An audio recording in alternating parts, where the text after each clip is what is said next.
toucher ta bouche, toucher tes mains, les purifier.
Sauvé.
Bienvenue à Léopold.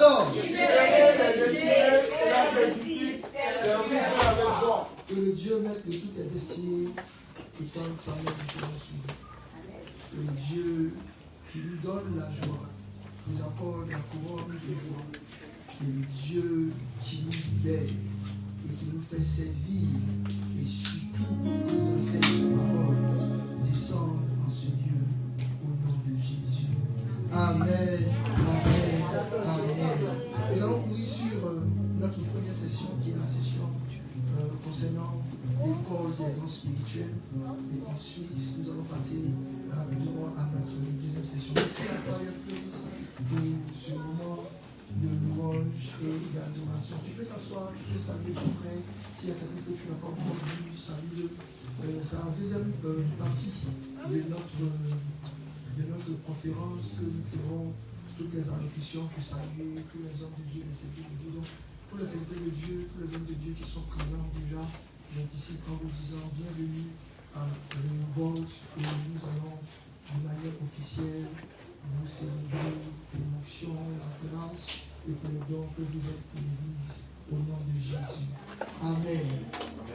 On va juste lire une petite portion de l'écriture, on va faire une gymnastique pour courir rapidement et pour passer dans un temps de louange de l'adoration pour notre deuxième primaire. Est-ce qu'on peut lire ensemble, si vous le voulez, avec moi, ce que nous devons dans Luc chapitre 24, on ira les versets 45 à 49 et nous allons introduire. C'est juste une introduction de ce que sera l'école et devra être l'école des dons spirituels. Il est écrit dans Luc chapitre 24, verset 45. Seigneur, ta parole est vérité, sanctifie-moi par la vérité. Il chapiterait ton bénédiction et que tu reçoives ta parole et porte beaucoup de fruits au nom de Jésus. Verset 45 de l'évangile de Saint-Luc, chapitre 24. Alors il leur ouvrit l'esprit afin qu'ils comprissent les Écritures. Et il leur dit, ainsi il est écrit que le Christ souffrirait et qu'il ressusciterait des morts le troisième jour. Et que la repentance et le pardon des péchés seraient prêchés en son nom à toutes les nations, à commencer par Jérusalem. Vous êtes témoins de ces choses. Et voici, j'enverrai sur vous ce que mon Père a promis. Mais vous, restez dans la vie jusqu'à ce que vous soyez revêtus de la puissance d'en haut. Amen. Assieds-toi et puis dis, je suis revêtu de la puissance d'en haut. Vous savez, moi j'aime beaucoup Jésus parce que quand Jésus parle, vous savez qu'on appelle le Christ le grand enseignant. C'est un bon enseignant. Et avant d'être revêtu de l'esprit et de la puissance d'en haut, Jésus dit quelque chose. Et Jésus fait quelque chose. Vous savez, tout à l'heure, quand les gens vont venir, nous rentrons dans la pénètre du Saint-Esprit où on va cafouiller, puis on va réveiller tout le monde, on va bien rentrer dedans. Il y a quelque chose que Jésus dit. Il dit, premièrement, il a ouvert l'esprit. Vous savez, si votre esprit et votre intelligence n'est pas ouvert aux choses de l'esprit, l'esprit va arriver, il ne pourra pas pénétrer en vous. Parce que vous n'êtes pas au même niveau de vibration, de fréquence que l'esprit. Amen. Amen. Amen. Avant d'être rempli et revêtu du Saint-Esprit, Jésus fait quelque chose. Il ouvre l'esprit pour qu'il comprenne l'Écriture. Amen. Amen. Amen. Et c'est cet exercice-là que je vais essayer de faire. Si qui me dit avec moi, on va courir rapidement. Notre thème de l'école des dons spirituels, c'est les dons spirituels.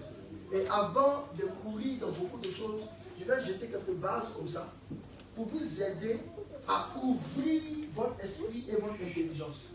C'est parce que votre esprit sera ouvert que vous serez capable de recevoir quelque chose de nouveau. Jésus dit, on ne peut pas mettre de vin nouveau dans de vieilles outres. il y a des choses que tu as entendues sûrement qui empêchent à l'esprit de poser quelque chose. Vous savez, quand je vous raconte mon histoire, je vous dis que j'ai traversé et j'ai entendu et j'ai parcouru beaucoup de données, beaucoup de défis pour le peu que j'ai pu faire. Mais chaque fois que je suis revenu dans la parole de Dieu, il a fallu qu'il y ait une illumination. Sinon, vous serez en train de courir et de combattre même Dieu. L'apôtre Paul pensait en persécutant les chrétiens qui faisaient la cause de Dieu. Il avait le zèle pour ça. Il avait été béni par le Sanhédrin. Il a fallu que Christ le rencontre. Quand vous lisez cette histoire, ça vous donne la démarche que vous devez avoir. Quand Jésus arrive avec une grande lumière, la Bible dit qu'il tombe d'abord. Le problème avec les chrétiens, quand la révélation de Dieu vient, vous ne tombez pas. Vous êtes encore orgueilleux. Vous ne savez pas vous humilier. Or, la Bible dit qu'il y a un endroit où on doit rentrer. Ce sont les chameaux. Les chameaux sont pliés le genou. Moi, je vous dis la vérité. Peu importe qui se mettra ici pour prêcher, tant qu'il prend le micro, je suis comme un enfant. Parce que je sais que le royaume des cieux appartient à ceux qui sont comme des enfants. Et Paul, il s'est plié à la lumière. Il a dit, hey, cette lumière-là brille plus que le soleil. Ça veut dire que j'ai quelque chose à apprendre. Mais il y a une deuxième chose qui s'est faite. Après, je le dis pour que, même si vous avez votre doctrine, vous avez votre philosophie, quand la lumière de la révélation va arriver, faites comme Paul, j'étais vous. Faites comme Jean, j'étais vous.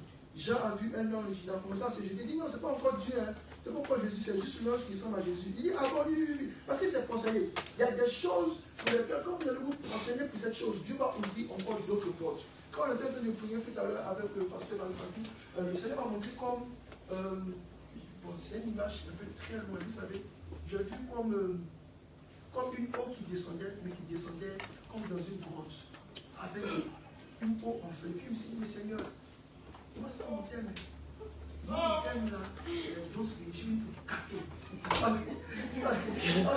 l'eau va couler, etc. C'est après que je me suis rendu compte, en fait, que dans la réalité spirituelle, Dieu dit pour vous aujourd'hui qu'il veut vous remplir. Mais il veut vous remplir dans le secret de vos cœurs. Parce que c'est quand cette grotte sera remplie qu'elle va déborder pour devenir une fontaine pour laquelle les gens vont s'abreuver. Je prie au nom de Jésus que ce qui va être dit soit compris dans votre esprit. Et ce qui arrive à Paul, c'est que quand il commence à parler avec celui qui a apparu dans cette lumière, il lui pose la question, mais qui es-tu? Il dit, je suis Jésus que tu persécutes. Aujourd'hui, il y a une question que tu dois poser. C'est qui es-tu? Par rapport au don spirituel, c'est qui es-tu? Parce que si tu ne poses pas cette question, tu n'auras pas la révélation. Et je cours. Parce qu'on a un gros exercice qui doit se faire en 30 minutes. Les dons spirituels ne sont pas nouveaux. La Pentecôte ouvre la saison de la plénitude, celle de l'effusion générale. Ça veut dire quoi? Ça veut dire que quand on parle des dons spirituels, les gens pensent que ça a commencé aujourd'hui, ça a commencé à la Pentecôte. Non! Ça n'a jamais été nouveau. C'est pourquoi je vous ai présenté notre premier archétype. Je vous ai présenté Adam dans le jardin d'Éden. La Bible vous fait comprendre que quand Dieu créa l'homme, il souffla en lui un esprit, ok? Et cet esprit-là a fait que l'homme est devenu un esprit, une âme vivante. C'est pourquoi quand vous lirez un peu plus tard dans la Bible, on va parcourir ça, la Bible dit que le premier homme était créé par de la terre, il était devenu une âme vivante, mais le second était créé par le ciel, il est devenu un esprit vivifiant. En fait, la réalité, c'est que vous qui êtes sortis du jardin à cause du péché d'Adam, vous devez sortir du fait que vous avez reçu seulement le souffle de vie pour vivre comme des animaux, pour rentrer dans la dimension des esprits vivifiants. Ah! C'est quoi un esprit vivifiant? Je vais vous l'expliquer maintenant. Parce que quand vous lisez la Bible dit, ça va doucement. Hein? Justement. Dieu crée Adam. Il y a 3 dimensions de l'esprit, n'est-ce pas? L'esprit en nous, l'esprit sur nous, l'esprit avec nous. C'est les 3 dimensions. Jésus dit, je suis le chemin, la vérité et la vie. Ok?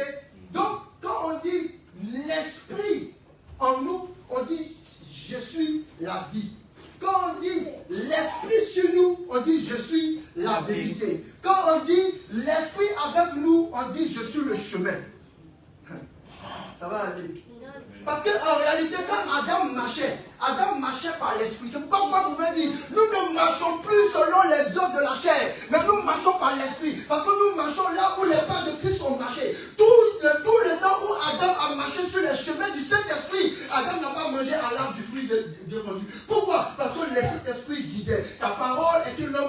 sentier, une lumière sur le sentier. C'est cette dimension qui fait que Adam a toujours marché dans la voie. Quand vous regardez la Bible, vous regardez toutes les histoires, la Bible dit qu'il marcha avec Dieu, il marcha avec Dieu, il marcha avec Dieu. Tous ces marchés avec Dieu, c'est la dimension de quelqu'un qui a le Saint-Esprit qui éclaire son chemin. Tu ne pourras pas rentrer dans ta destinée si Dieu t'a pas montré ton chemin. Tu vas courir un tournoi qui ne t'appartient pas parce que tu as vu un chemin. C'est pourquoi je dis maintenant, moi je suis venu pour que vous connaissiez le chemin. Adam avait un chemin et Dieu lui a montré le chemin en lui disant, tu mangeras de tous les arbres du jardin, mais quand passera, tu ne marches pas là-bas. Heureux l'homme qui ne marche pas, qui ne s'assoit pas, qui ne cause pas et qui ne part pas dans le chemin des méchants. Si tu as le Saint-Esprit, si tu as le Saint-Esprit, on va regarder où tu t'en vas. Et quand même. Quand tu vas marcher et que tu vas courir pour aller en bois de nuit, excuse-moi. Ils ont commencé à le parce que celui qui a le Saint-Esprit dans la dimension du chemin, quand on voit sa route, on sait. Le proverbe dit, quand tu vois un enfant, quand tu vois sa manière de marcher, tu connais sa destinée. On connaîtra où tu vas arriver en fonction de où tu marches. Partout. Et c'est le problème avec les chrétiens. Il n'y a pas de lumière sur le chemin. Or, vous voulez qu'un ange vienne qui déblaye le chemin, de peur que votre pied ne heurte une pierre. Vous savez, ça arrive à qui? Ça arrive à ceux qui sont portés par le Saint-Esprit. La Bible dit que Jésus est sorti des eaux et poussé par le Saint-Esprit, il alla dans le désert. C'est là-bas que l'ange l'a protégé pour ne pas qu'il tombe quand sa terre est arrivée. Parce qu'il était dans un chemin. Ici, sur l'introduction, on va parler de domaine. 5, 10, 15, il y a plus de temps. Deuxième chose, la dimension du Saint-Esprit, la dimension du Saint-Esprit.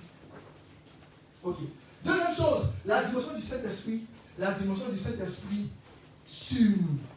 Cette dimension du Saint-Esprit, c'est ce que Jésus dit, je suis la vérité. Vous savez, Adam a crié, je suis nu. Il dit, qui t'a dit que tu es nu? Parce que quand tu as le Saint-Esprit, tu es revêtu de la vérité. Tu es revêtu de gloire. Tous ceux qui se cachent devant Dieu, c'est des gens qui n'ont plus le vêtement de gloire. Ils étaient dépouillés. Ah. Et ça, je vais parler de beaucoup de choses aujourd'hui. Parce que quand nous parlons de l'école des dons spirituels, nous parlons du vêtement. Nous ne parlons pas du chemin. Nous ne parlons pas de l'esprit à l'intérieur. Nous parlons du vêtement. Et ce vêtement-là, Adam l'a perdu. Pourquoi? Parce qu'il y a eu un mensonge. Dès que le mensonge arrive, tu deviens mis dans le monde spirituel. Dès qu'il y a une impureté sur ta vie, tu deviens mis dans le monde spirituel. Pourtant, les deux étaient tous deux nus. Ils n'en avaient pas honte. En fait, ils étaient vrais. Ils étaient dans la vérité. Il n'y avait rien à cacher. Mais le moment où le diable est arrivé et que le mensonge est arrivé dans leur vie, ils ont perdu la gloire. C'est pourquoi, mon petit frère Sadat, il aime beaucoup ça. Il caborde. La gloire a quitté la maison. Le jour où on a enlevé l'âge de l'alliance. Beaucoup de chrétiens sont allés chercher la gloire. Il y a la division de la gloire. Vous allez voir. C'est le Saint-Esprit. C'est le Saint-Esprit. C'est le Saint-Esprit. C'est pourquoi ne soyez pas en train de regarder dans l'apparence. La Bible dit que Jésus avait seulement un habit sur lui, qui c'était suffisant. Mais il y avait une gloire. Vous savez, quand il priait, on dit tout son corps, tous ses vêtements deviennent blancs. Il y a une dimension quand tu rentres dans la présence de Dieu et que tu es vraiment dans la vérité. Tu es comme Adam au jardin. Ne soyez pas nus si vous voulez vraiment avoir le Saint-Esprit. Avec le Saint-Esprit, c'est la vérité. Tout doit être vérité. Parce que quand tu commences à mentir, tu portes un autre habit. Le jour où on enlève, tu vas mentir encore pour ajouter un autre habit. Et puis finalement, tu es lourd. Tu es crépus, poilu, velu, tout ce que tu veux. Mais tu n'es pas habillé avec le vêtement de gloire. C'est les trois dimensions. Et ce dont nous sommes en train de parler là, qui se trouve au commencement, n'a pas seulement que existé au commencement. C'est pourquoi je vous ai lu cette parole. Il dit, je vous ai dit, oui, c'est un bon gars, mais c'est un gars qui va vous demander de porter les vrais habits. Si tu n'as pas porté la robe du souverain sacrificateur et que tu t'approches de l'âge de l'alliance, il va te secouer. Ce n'est pas sa faute, c'est un courant. C'est pourquoi quand on représente le monde spirituel, le Saint-Esprit, on représente le feu, l'énergie. Alors que quand on représente Jésus, on voit le feu. Tu vois, on peut être à la plage. Oui. Je suis le chemin, la vérité et la vie. Ok? Tout. Où on vous demande où es-tu? Et que vous allez dire je suis lui, parce que vous aurez accepté un autre mensonge. Ça va? Ça va? C'est juste une introduction. Hein? Il y a beaucoup de choses qui sont derrière, mais que je ne veux pas dire. Le Saint-Esprit avec Adam, c'est le chemin. Le Saint-Esprit sur Adam, c'est le vêtement de gloire. Et le Saint-Esprit en Adam, c'est le souffle de vie. Il y a trois choses que vous devez comprendre si vous devez grandir. Il y a ce qu'on appelle le chemin, il y a ce qu'on appelle la vérité, il y a ce qu'on appelle la vie. Il y a des gens qui ont la vie, mais ils n'ont pas le chemin. Ils s'en vont à l'enfer. Il y a les gens qui ont le chemin, mais ils n'ont pas la vie. Ils sont reposés dans le sein d'Abraham. Il y a les gens qui ont la vérité, mais ils n'ont pas la vie. C'est compliqué. Ok?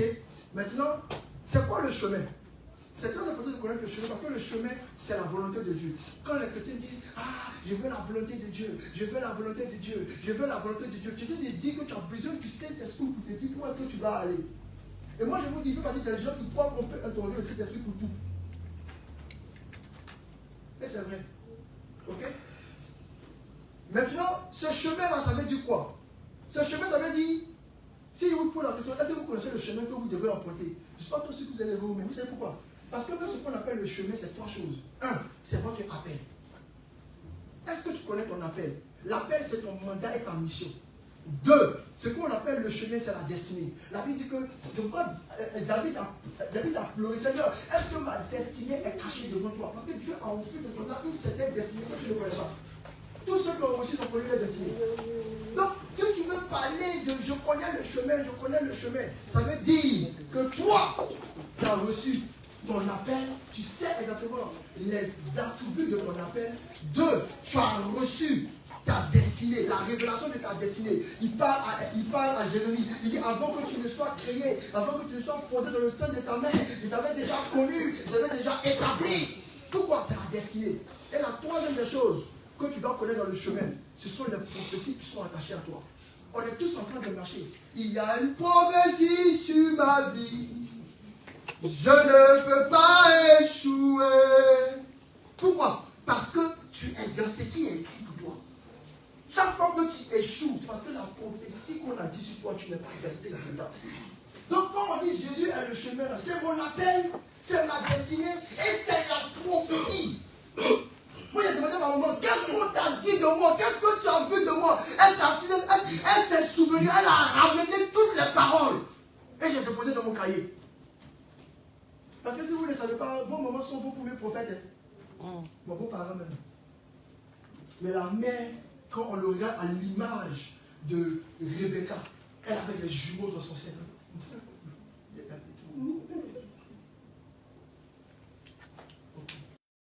Quand tu connais ton chemin, tu connais les prophéties qui sont attachées à toi. Moi, il y a une prophétie qu'on m'a relâchée, que j'aime rappeler à tous ceux qui sont avec moi. La première prophétie que moi j'ai reçue, on dit, toi Nathan, tu ne peux pas servir Dieu avec négligence.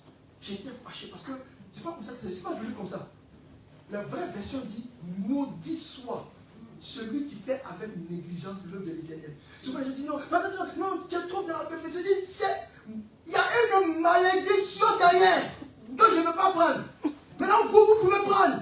Mais moi, je sais que celui qui sait, il a commencé à venir. Celui qui sait Dieu avec une négligence. C'est pourquoi il dit, faites attention quand vous prenez la maison de Dieu, parce que c'est qu'ils font mal.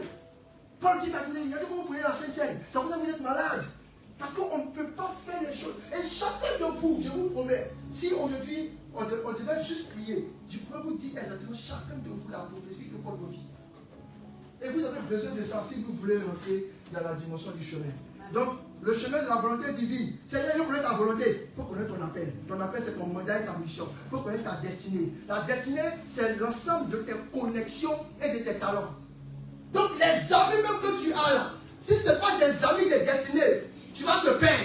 Parce qu'ils vont t'envoyer ailleurs.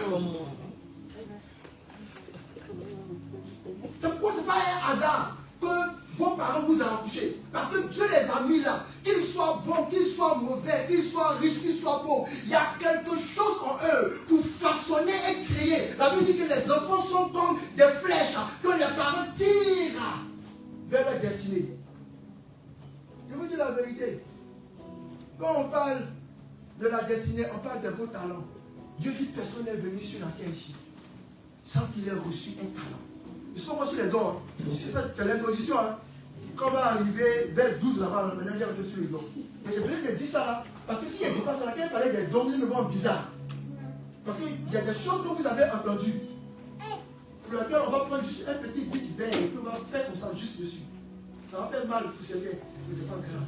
C'est pour le bien. C'est comme quand tu vas à l'hôpital et puis le médecin va t'ouvrir pour t'opérer. C'est pour ton bien, ça fait mal, mais c'est pour ton bien. Ok? Donc, ton chemin c'est ta prophétie. Audrey, tu dois connaître toutes les prophéties qui sont annoncées sur toi. Ouais. Quand je me marie, je me marier avec mon épouse, c'est quelqu'un qui m'a fiancé. Il lui a donné cet exercice-là. Elle ne m'a pas celle que tu vas un peu trop contributrice. Mais aujourd'hui, quand on prend notre livre de prophétie, c'est qu'elle a écrit là, c'est ce qui s'est passé. C'est ce qui s'est passé. Tu sais quoi je dis ça? Tu vas voir que je dis ça. Donc, quand on parle de son fantôme, c'est pourquoi Adam, il a fait ce qu'on appelait le règne. Dieu dit, je te mets ici pour le garder, pour le cultiver. Tu vas dominer, je te bénis. Tout ça là, c'est le vêtement du règne. C'est ce qui fait que quand tu arrives quelque part, on dit oui, celui-là c'est un policier, celui-là c'est un médecin, parce qu'il règne dans un domaine. Donc quand on s'en de parler des dons spirituels, nous allons comprendre que ces dons-là vont venir pour travailler en fonction de leur qualité et de leur mesure, pour que vous rentrez dans votre règne. Parce qu'il a dit, je ferai de vous une nation, un royaume des rois. Il dit, pourtant vous êtes des dieux, mais vous mourrez comme des hommes. C'est Adam qui était un homme. Mais quand, hors de Éden, Adam était un homme. Mais en Éden, Adam était un fils de Dieu. On va aller trop loin. Je vais faire les visites. Ton vêtement, ton manteau, c'est ton règne. L'autorité et le pouvoir. C'est pourquoi à Jésus on disait, mais qui t'a donné cette autorité? D'où te vient cette autorité? Tu as apporté leur habit de diable. Tu as apporté leur habit. Mais pourquoi tu donnes? Parce qu'il y a un vêtement. Ce règne. Le deuxième élément qu'on voit dans ce vêtement, c'est la puissance. C'est un vêtement qui te montre ce qu'on appelle l'onction. Quand quelqu'un dit je suis loin, c'est que Dieu te pose une fille. Ça ne veut pas, ce n'est pas un habit. Il dit voici Aaron. Un jour on parlait de comment. Il va vous dire que c'est comme on appelle l'onction. Il y a quelqu'un qui tombe maintenant. C'est comme on appelle l'onction. Oh l'onction, l'onction, l'onction, l'onction.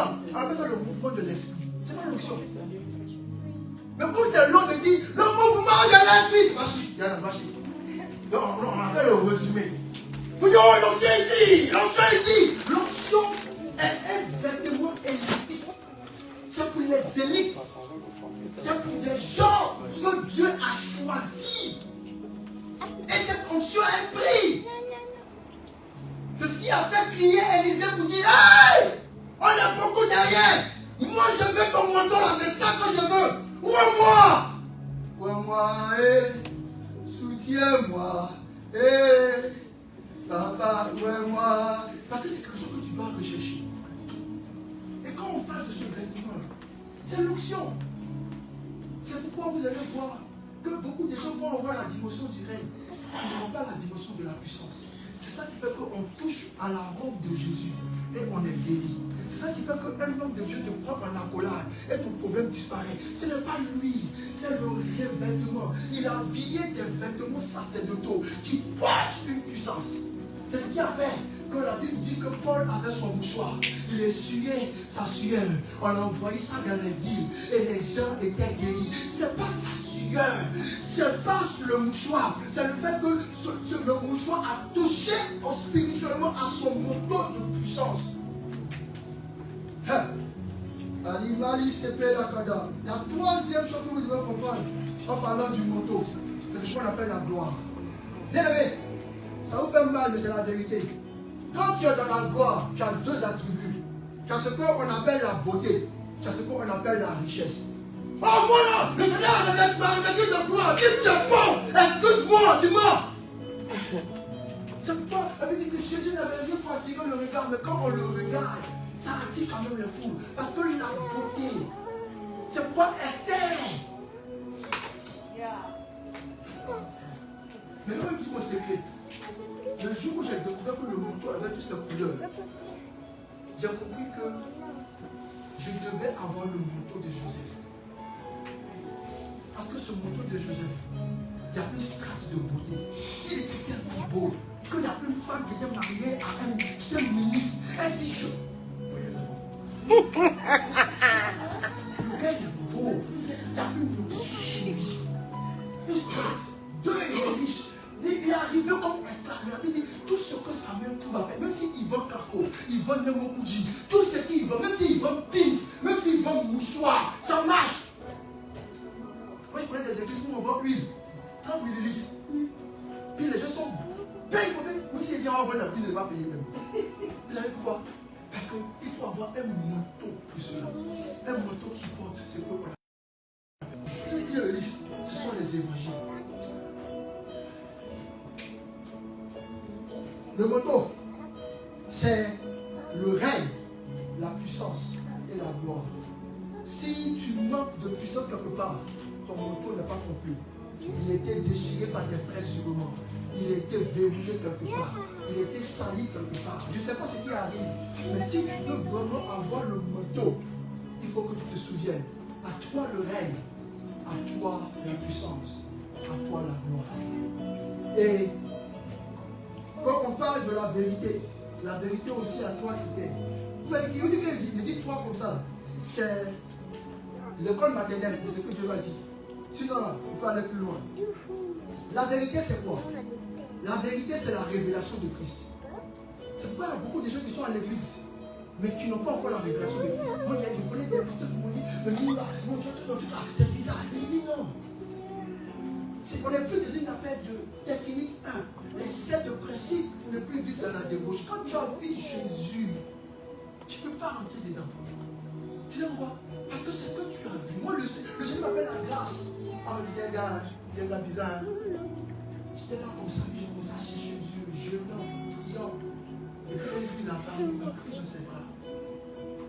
J'ai senti un amour parce que je me suis dit, hé, avec tous les amours qu'il a fait là, je suis sûr que tu vas m'accepter. Avec tous les coups, il est cassé. C'est Dieu, c'est le Seigneur, je suis sûr que tu as fait. Et puis Dieu m'a appelé, il m'a pris dans ses bras, j'ai senti ça. Ma femme faisait partie de ma première série de prière. Je l'ai hésité à comme ça. Mais il y a aussi Jésus. En fait, le problème, c'est que vous pouvez pas regarder la dimension de la vie. Parce que vous ne pouvez pas apporter Christ la vie. Parce que où il y a la vie, il n'y a pas la mort. Tu ne fais pas exprès pour vivre dans la justice. Tu ne fais pas exprès pour connaître.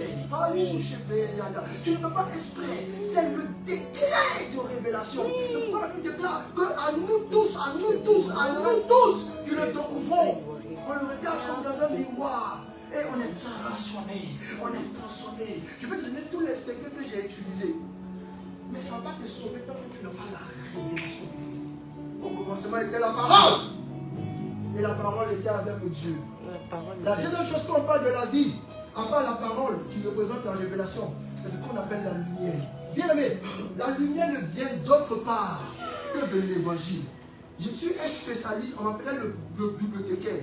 J'aime lire, j'aime regarder. Mais il n'y a rien de plus beau. En ce moment, ma femme m'a fait par là. J'ai payé juste une version de mon évangile. Soit je lui ai parlé, je prends. Mais dans grosse Bible là. Parce que j'ai voulu maintenant prendre une version de l'évangile qui est en un seul format. Il n'y a pas chapitre dedans. On dirait un peu plus histoire en ligne. C'est que Marc a dit, c'est que Luc a dit, c'est que Matthieu a dit. Tout ça là en ligne. J'ai acheté un deuxième là pour ça là. Et comme on dit les mariés, il faut connecter les biens aussi. C'est compliqué.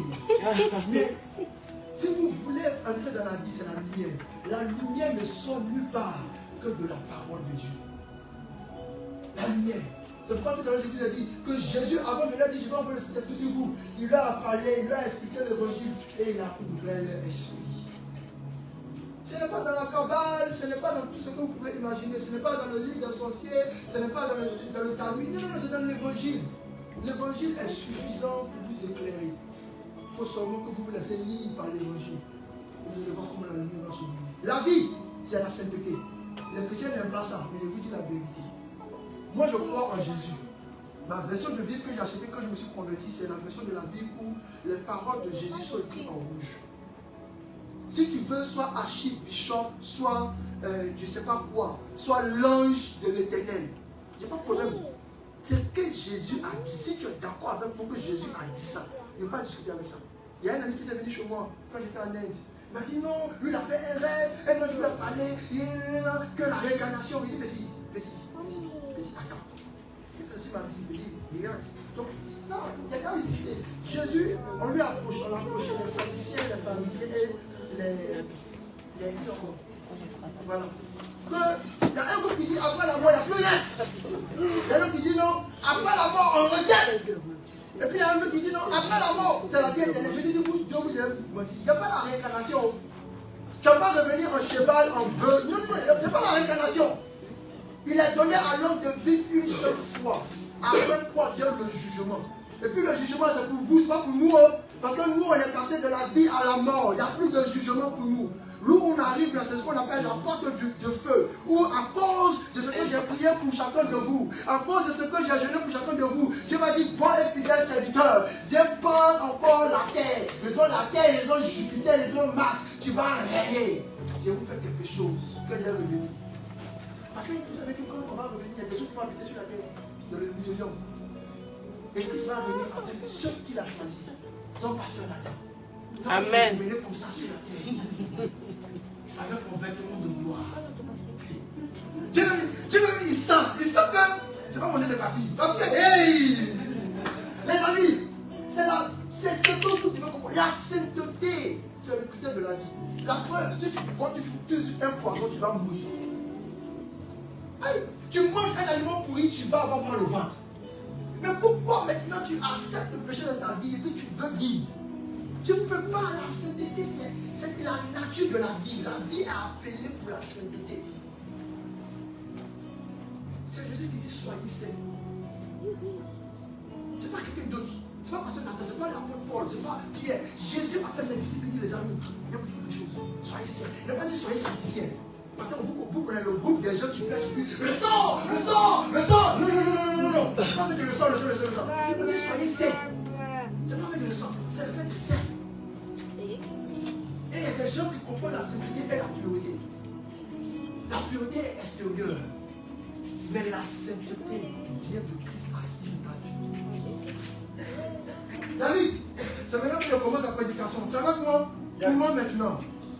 Ali Ben Yabadaba. En fait, quand vous regardez le Saint-Esprit, vous allez voir que le Saint-Esprit a agi dans notre monde à différents âges. Mais je vais vous présenter seulement que 2 âges. Le Saint-Esprit s'est ouvert au-dessus des autres. Le Saint-Esprit est apparu comme une colonne de. Un esprit de colombe. Quoi là? Vois-tu là? Hein, quoi? Non, une colombe. Il y a quelque chose de quoi? Pas une colombe de feu. Colombe de feu, c'est le dernier. On dit, la voix a apparu dans le ciel. Il a dit, celui-ci est mon fils bien-aimé, en qui j'ai mis toute mon affection. Le ciel se déchira et le Saint-Esprit sous forme d'une colombe. Voilà, c'est ça. Sous forme d'une colombe est descendu sur lui. Et puis maintenant, après, quand il est parti, il dit, je ne vous laisse pas orphelin. Je vais vous envoyer quelque chose, le Saint-Esprit. Et le Saint-Esprit est venu, il est rentré dans la chambre comme ce qui va se passer aujourd'hui. Et puis il est tombé, il est venu comme des lampes de feu. C'est toi. Mais en réalité, je vous ai dit que nous sommes la génération après la Pentecôte, avec ce qu'on appelle le 7e jour. Ok? Dans ce premier jour où le Saint-Esprit se mouvait au-dessus des eaux, on parle de la création. Ensuite, quand Adam a péché, le Saint-Esprit est rentré dans une catégorie qu'on appelle la paix. Dieu cherchait quelqu'un. Dieu a cherché le Baudier, il n'a pas trouvé. Dieu a cherché le Koulibaly, il n'a pas trouvé. Même les Ruscades, il n'a cherché, pas trouvé. Il a parcouru le monde. Le Saint-Esprit, la colonne que Noé a lancée n'est jamais venu. Il a cherché partout. C'est pourquoi il a dit, non, oui, il a demandé le Dieu des Hébreux. Il dit, ton grand-père a été candidat. Ta grand-mère a été candidate. Seul Abraham a été trouvé juste. Dieu ne fait acception de personne, non. Ce n'est pas la faute d'Abraham ou de ses fils. Si quand on appelait ton grand-père, on a trouvé la lettre sur lui. Quand on appelait ton arrière-grand-père, on a trouvé qu'il était bon. Il voulait les affections spirituelles. Pourtant, Abraham, quand Dieu l'appelle, mon grand-père, lui qui est au fond là, mon grand-père, si Dieu l'appelle, il me dit, ah, Lazare, qui sont bons. et vient à Paris, il va dire quoi? Il va laisser Attiqué, il va laisser Sauce-Graine, il va laisser Poisson. Parce que nous tous, nos aïeux, ont été appelés. Personne n'a répondu. La deuxième dispensation, on appelle ça après celle de la plénitude du Saint-Esprit. On appelle ça la paix. Dieu a cherché des hommes. C'est pourquoi il a marché avec Enoch. Il a marché avec Noé. C'était difficile de trouver des hommes sur la terre. Pareil, quand on sort de l'appel, on rentre dans une deuxième phase qu'on appelle donc, la présence du Saint-Esprit, ça c'est la première vague. On est rentré dans le deuxième jour. Le deuxième jour, c'est quand l'homme a péché. Quand l'homme a péché, c'est le deuxième jour de notre humanité. On appelle ça l'appel. Dieu cherchait quelqu'un. C'est pourquoi la Bible dit que non, à cause du péché, personne n'a invoqué Dieu. Jusqu'à ce qu'on trouve un monsieur qui était le fils d'Enoch qui a invoqué Dieu. Parce que Dieu cherche qui va me chercher. Il dit, je me laisse trouver par celui qui me cherche. Mais personne n'a cherché. Aucun Chinois, aucun Bété, aucun Lébuyer, aucun Haïtien n'a cherché. Seul Abraham a commencé à se poser la question. Mais Dieu, où es-tu? Vous savez, quand tu poses la question à Dieu, où es-tu? Il apparaît. C'est le système de l'invocation. Après venait une autre période de Abraham jusqu'à Moïse. On appelle ça la période du jour. Pourtant, vous devez être au 7e jour. Au 7e jour, on ne cherche pas l'onction. Et oui, c'est qu'on cherche. On cherche la plénitude du Saint-Esprit. Jésus rempli du Saint-Esprit. Parce que l'onction est une icône de pose comme ça. Le Seigneur nous donne l'onction, c'est comme une cône qui renverse de l'huile comme ça. Donc, tous ceux qui sont en bas, quand ils quittent, l'huile coule, mais ils ne sont plus loin. Ça va sécher un jour. Donc, il y a beaucoup de gens qui ne sont plus loin dans le ministère. Où comme ça. Ils sont plus. En fait, tu dois savoir dans quelle année on se trouve. Nous sommes au 7e jour. Et la trompette va résonner. Ceux qui ont porté leur manteau là, on va utiliser ça, mais ce n'est pas ce qu'on recherche aujourd'hui. On recherche quelque chose au 7e jour. C'est ce que Jésus a fait ici. Il dit le Saint-Esprit est descendu sur eux. On appelle ça la plénitude. Je vous dis que ceux qui ont la plénitude du Saint-Esprit, c'est pas pour savoir j'ai un manteau, j'ai pas de manteau. En fait, là, ils sont les manteausards. Ils ont placard de manteaux. Ils peuvent se changer chaque matin, chaque midi, chaque soir. Ils n'ont pas de problème de onction. Onction là, c'est une piscine. Tu veux dire comme Christ, non? Christ est notre modèle. Les amis, c'est Jésus qui est notre modèle. Les amis, c'est Jésus qui est notre modèle. Le nouvel Adam, c'est Jésus. Je vais vous laisser tout ça parce que c'est des choses que je voulais insister dessus. Mais le prochain verset qu'on va lire, je vais arranger quelque chose rapidement. 1 Corinthiens, chapitre 12, verset 7, c'est le problème de beaucoup d'entre nous. Je n'ai pas compris toute l'histoire de la croissance. Et vous savez que l'église croît, l'église grandit. Chaque fois, chaque génération, l'église apprend une nouvelle révélation et on évolue. Il y a eu un problème quand on est rentré dans le réveil spirituel. Les gens ont lu cette partie de la Bible et on dit autre chose. Regardez, à chacun la manifestation est donnée. Ce n'est pas les dons est donné, c'est la manifestation qui est donnée. Je vais dire quoi maintenant parce que tu dois oui avant que les mecs arrivent. La manifestation est donnée quoi? Ça veut dire que si la manifestation c'est la chose de bien en toi. Leçon numéro 1, concernant les dons spirituels, vous avez tous les dons spirituels en vous. Le problème, c'est que certains d'entre vous, vous avez fermé, vous avez décidé de ne pas utiliser, vous êtes refroidi, vous avez tous les dons spirituels, c'est impossible. Celui qui a reçu Jésus complètement. Jésus n'est pas mochon, il n'est pas aveugle, Jésus n'est pas muet, Jésus n'est pas paralytique, Jésus est complet en vous. Donc, c'est pourquoi quand vous rentrez vraiment dans le message des dons spirituels, vous comprenez que ce qui se passe ici, ce n'est pas comme à chacun est donné. Parce que c'est ça, les distribue à chacun en particulier comme il veut. Or, ils ont oublié que le contexte de ce verset, c'est comment est-ce que l'esprit va agir dans l'église. C'est parce que l'esprit va agir en vous dans l'église. Quand il y a un groupe ici, il dit que toi, vous avez tous les dons, mais toi, je veux que tu parles la langue, que tu parles interpréter. C'est ça qu'on parlait. On ne parlait pas de vous, vous êtes limité. Alléluia. Est-ce qu'on peut s'élever pour acclamer la venue de notre Père? Alléluia.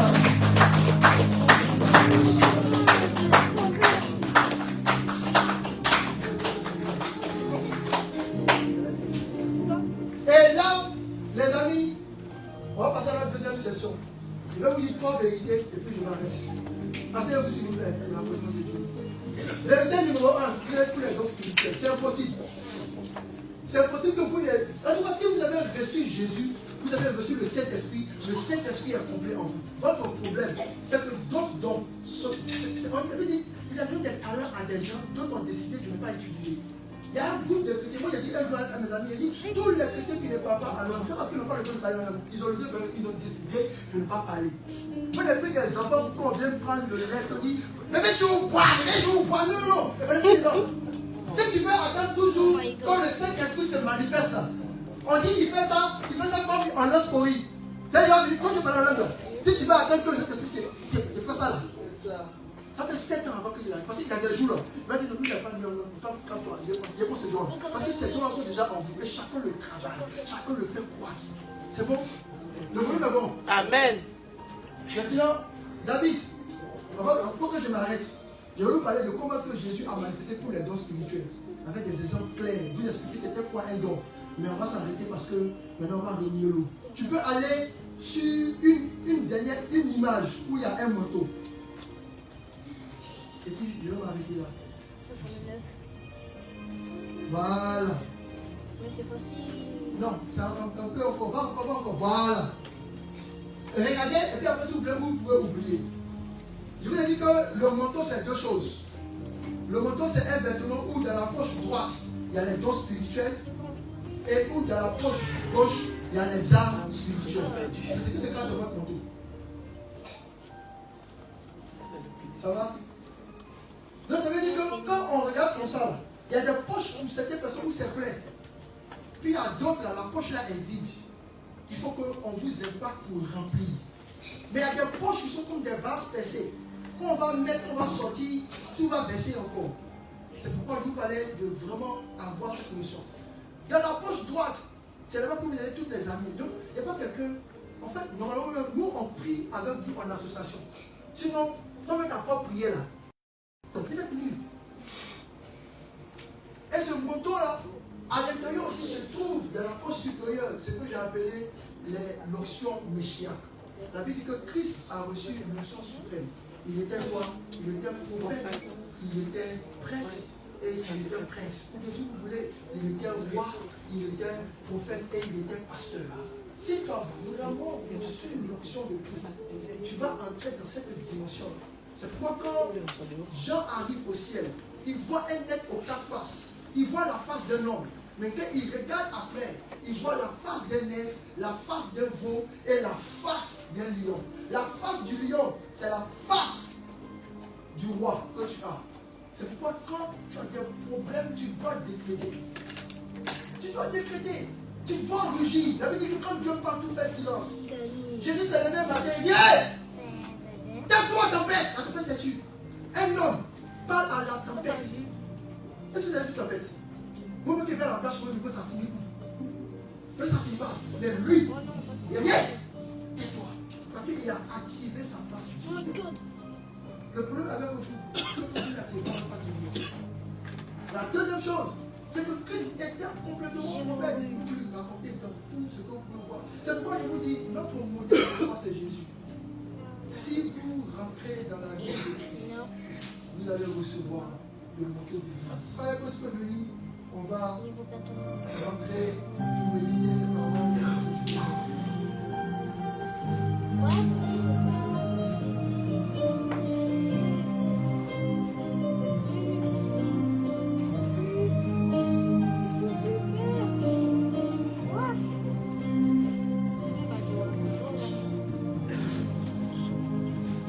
Est-ce que tu peux laisser ces paroles-là te pénétrer maintenant?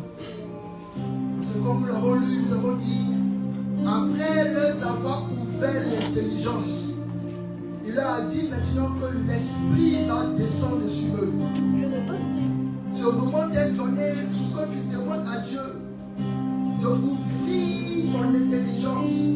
Dis Seigneur, je veux accepter, je veux croire que les dons sont disposés. Je prie que par le ministère de ton prophète l'évêque, un don mort ressuscite, un don perdu revienne et soit retrouvé, un don qui a perdu sa flamme soit réactivé. Seigneur, je crois, maintenant que mon intelligence a été ouverte, mon Dieu, je t'en supplie, je sais que ce que tu as fait avec Élie, tu peux le faire avec moi, ce que tu as fait avec tes 5 serviteurs, tu peux le faire avec moi. Seigneur, je t'en supplie,